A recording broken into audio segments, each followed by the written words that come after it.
Empire standing guard in one of the last great open spaces.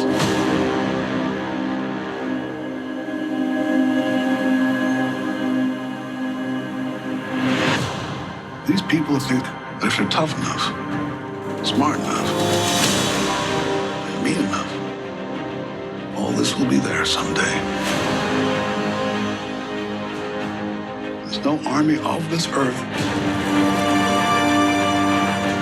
that's going to stop those wagons coming, little as they're wanted.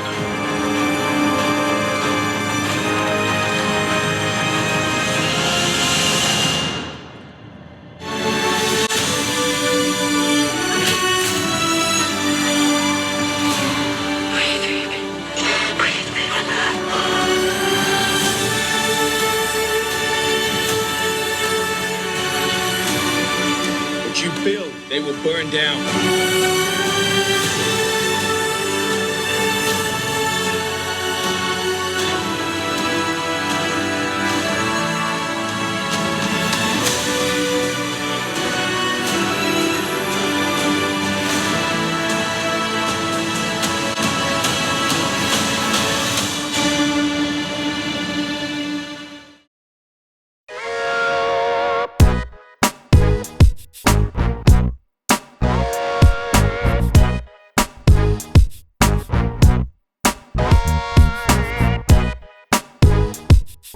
Welcome back to the channel, everyone, where we love talking about movies and more. I'm your host, Mason Phillips, and today we're talking about Kevin Costner's Horizon, an American Saga, Chapter 1. Before we get any further in this video, I want to ask you guys to hit that like button, subscribe, and hit the bell icon so you get notified when new videos go live on this channel. When you guys do that, it always helps me out. I greatly appreciate it.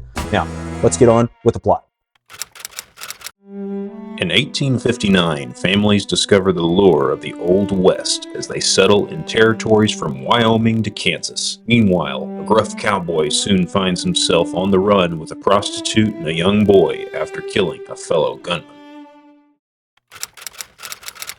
Alright, so what was good about Horizon, an American Saga, Chapter 1? This is very much a passion project from Kevin Costner. He actually had to end up leaving the Yellowstone series that he's been doing for several years now. He wasn't able to finish out that show because he had scheduling conflicts with doing this series, so he stepped away from Yellowstone to do Horizon, an American Saga, Chapter 1, Chapter 2, Chapter 3, and Chapter 4. It's supposed to be a 4-part epic. Now, the bad news with this whole series is that it didn't perform very well at the box office. The first film didn't perform very well at the box office. I'll admit I'm part of the problem. I didn't end up going to see this movie in theaters. I actually only checked this movie out several weeks ago, but I did a trailer reaction for this movie. So I was always anticipating it, always meant to get around to watching this movie. And so I just put it up on Netflix a couple days ago, and I quite enjoyed this movie. It is quite long. I will warn you, it's over 3 hours. And that's going to get into my bad and my mixed section in the video. We'll go into that later. But I will say that while this movie is paced a little slower, it gives you time to be with these characters, and it gives you time to dive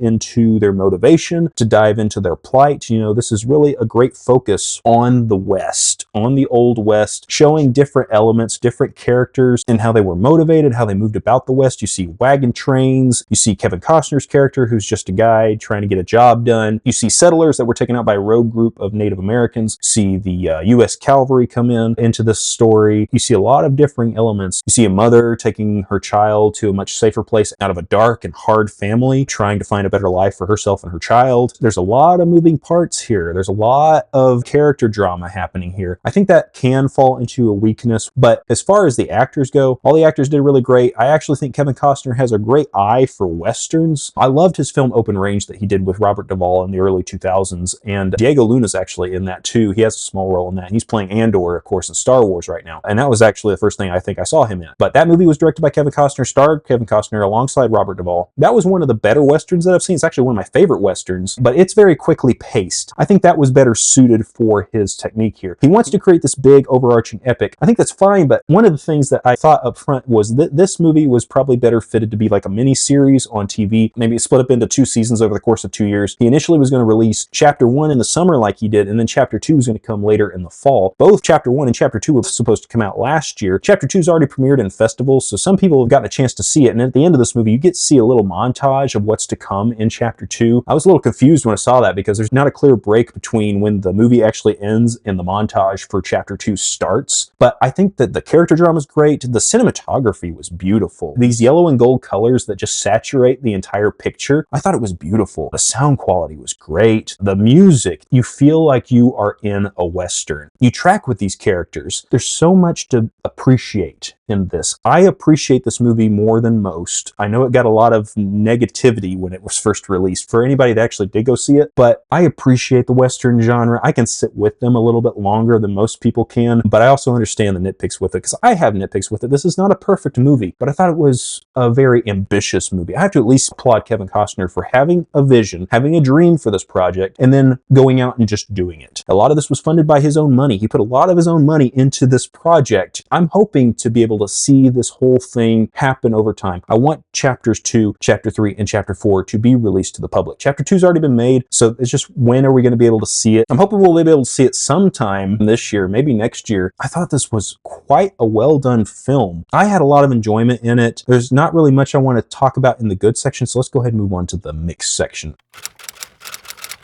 Okay, so first thing in the mixed section, that title's a mouthful, isn't it? Kidding aside, chapter 1, chapter 2, there's a lot of these movies that are doing away with the part 1 and part 2, and that's because you really feel like the movie's not done, the story's not done. It's not that we're against sequels, because we're always looking forward to, in our favorite franchises, we're looking forward to when's that next movie in the series coming out. But when something is marketed as a chapter 1 or a part 1, part 2, you think it's not over. I got like half of a story. I don't think that's really the case here because this is a 3-hour epic. I felt like I got like maybe the first quarter of the story. And again, this is a 4-part series, so yes, I got the first quarter of the story. Part of the problem with this film, why it didn't perform very well, was the marketing for this. I think it had poor marketing. I thought the trailers were pretty good, but I think it had bad marketing. There wasn't a big push to get this movie in people's faces when it came out in theaters. It's hard to sell a Western. I will be honest, it's hard to sell Westerns to modern film audiences. People just aren't looking for those types of movies much anymore. They do great on TV. Westerns do really good on television. They just don't do too good in the movies anymore. I think that's a shame. I wish there were more Westerns in theaters. I love watching Westerns, and I wish we would see more. Yeah, Open Range is one of my favorite Westerns of the last 25 years. I really love that movie. It's a Kevin Costner project. Quite enjoyed that film. I love watching him on Yellowstone. He's one of my favorite actors. I love seeing him in all these projects. It was weird, though, that he didn't show up in this movie until like 45 minutes into the project. That is where I think the issue can land. Having this focus on like 5 different character groups. You do see where these characters going to be coming together. There is a bit of crossover that happens eventually in the film, but it takes a little while to get there. This movie's very slow paced. It's fitted better for television than I think it is for movies because of how this film was made. I think it is better fitted to be on Netflix as a series rather than a movie that just dropped on there pretty recently. Or it could have been like an HBO series or something like that. I think this movie was better suited for TV than it was for movies. I'm looking forward to seeing this big epic happen though. Again, I'm hoping that chapter 2, chapter 3, and chapter 4 do happen, but it's going to be a little while to get this whole story concluded finally. So yeah,